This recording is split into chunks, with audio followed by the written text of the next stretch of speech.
Hey all, welcome back to episode 2 of my Pokemon Nuzlocke challenge. We're going to be taking on the first gym in Pokemon Shield, and if I sound a little congested, it's because I'm sick!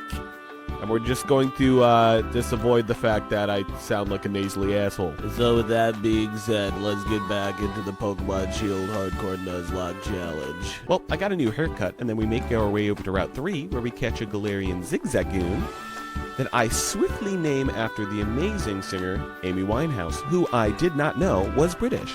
There's a lot of people who I don't know are British, and it's always kind of a jump scare for me. I don't know if that's the same for you guys, but don't worry, I've been marked safe from being British all my life. I'm Irish instead. So, you know, top of the morning to you and all those Lucky Charms, whatever you say. We then make our way over to the Galar Mine, where we find ourselves a little roly-poly to add to the team that I name after the British Mint Altoids, which is also something I didn't know was British. So guess what? You're gonna have a fun educational time learning about British slang. And just a heads up, maybe don't get too attached to Altoids on this journey, okay? Now it's time to fight our newest rival, Bede, or who I like to call B. Arthur, because he really looks like her from the Golden Girls. The haircut, you know. The Beetles then Okos his Solosis, 2-hit KOs his Gothorita. Then we send in Elton John to put his Aptena to sleep, and the Beatles comes back to finish the job. We then make our way over to Route 4, where we catch one of my favorite encounters of this whole run. A cutie fly that I name after what the British people call cotton candy, Candy Floss. We then make our way over to do some Dynamax raid dens in order to collect some rare candies to level up the party.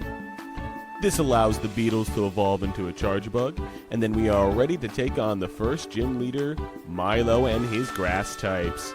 The Beetles Okos his leading Gossifleur with a single Bug Bite, and then he Dynamaxes his Eldegoss, which causes us to Dynamax our giant Subway Car Beetle to show Milo who's really in charge here when it comes to green Pokemon. And it only takes 2 Max Flutterbys to seal the deal, sending his Eldegoss back to its tiny little body like it's supposed to be. We then shake Milo's ginormous hand compared to mine and get the first gym badge of our Nuzlocke challenge. And that's it for episode 2. Thank you all so much for joining in. I hope you had a great time. Stay tuned for episode 3, where we take on Gym 2. We face off against Nessa. And if there's one thing I want to leave the kids with a message today, it's stay in drugs, don't do Pokemon.